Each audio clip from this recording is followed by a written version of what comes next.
I'm just saying, I know it's bound to happen, but if Hollywood gets their hands on this property, I wouldn't even care anymore. I mean, I'll still review it if that happens. Well, if it's rated PG-13, that is. But knowing video game-based movies, it's bound to suck.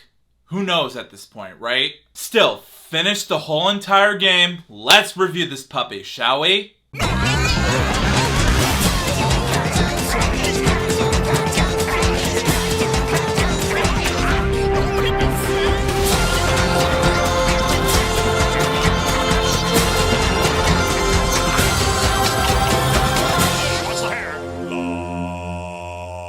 Yo, what is up, my Cinedroids? G to the S here. Today, I'm going to be reviewing Mirror's Edge Catalyst. After 2 years of juvenile delinquency, Faith Connors, played by Faye Kingslee, is returned back to the City of Glass, but has her whole life turned upside down by a diabolical leader played by Michael Rose, who has a plan to bring the entire city within his demeanoring grasp. Now, if you guys really want to nitpick this game to death and discuss problems, go right on ahead. Leave them down in the comments below this review. But for me, despite the wonky gameplay controls, which I'll get to discuss in a second, in terms of story, I honestly really enjoyed it. All it's about is that you play as Faith, and she's on a mission to stop an evil force called the KrugerSec, led by Michael Rose's character, Gabriel Kruger, from spreading some sort of plague to their city. Simple plot. And for me, the graphics, when it comes to the cinematic cutscenes and the actual gameplay, it really enhances the experience. Now, about the gameplay controls, the entire game is played in first person, kind of on the ranks of Call of Duty, Star Wars Battlefront, or any other game that is played from a first person perspective. But in my honest opinion, sure, it's cool to play a game in first person. But when it comes to having my character jump, run, and do a lot of parkour acrobatics, even when I'm encountering KrugerSec soldiers using hand-to-hand combat, it's difficult. Now sure, in the settings menu, you can change up your control settings to your liking. And that's exactly what I did when I got my hands on this game from Gamefly. So at least that's something. But still, I had to literally use my brain to figure out some way to find a path to get to my next goal. Find a way to take down these high-class assassin-type soldiers using the environment around me, or somehow beat the clock before time runs out. And let me tell you, those types of challenges are aggravating to complete. But I managed to complete them as best as I could. Still, my point is, the gameplay controls were very difficult to complete. But the graphics, as well as the in-game cinematography, especially during intense action sequences, helped enhance the story for me, which is so well executed. What else could I ask for in a game like this? Even the mocap performance from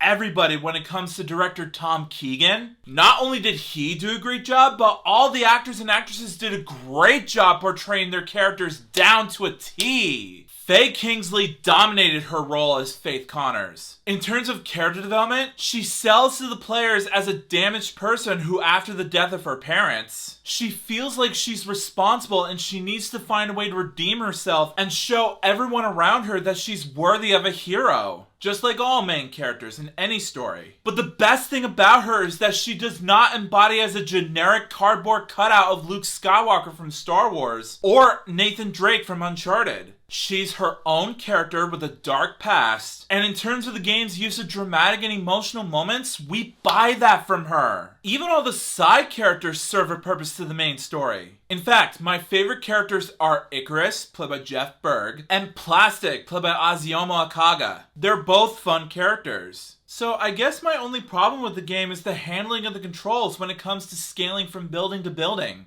That's pretty much it. At the end of the day, I highly enjoyed Mirror's Edge Catalyst. It was intriguing, the characters were memorable, the graphics looked insane, and the plot was, in the best way possible, straightforward. In short, it was fun. Not the best, not the worst, but still a fun time from beginning to end, and that's more than enough for me. And as a result, I rate Mirror's Edge Catalyst 4.5 stars out of 5. I'm just saying, I'm not forcing you to play it. You don't have to if you don't want to. But for those of you who are interested, knock your socks off. It's fun. So Mirror's Edge Catalyst. Have you played it? If you have, let me know in the comments what you thought about it. Was it fun? Was it boring? Answers down below, please. But if you like this video and you want to see some more, make sure that like button shines in your face. That'll totally help me out a ton. Also, share it with your family and friends and favorite it. That's a very good way to show support for this review. Also, if you're new to my channel, make sure to subscribe and ring that bell right next to you so you can be notified of future videos that I have in store for you. Also, if you want a shout out in a future video, just follow me on both Instagram and Twitter, and I will choose one of my Cinedroids to be displayed as a shout out. The link's in the description below. And also, if you want to subscribe to my gaming channel, there's either a link in the description or at the icon card at the top right corner of your screen.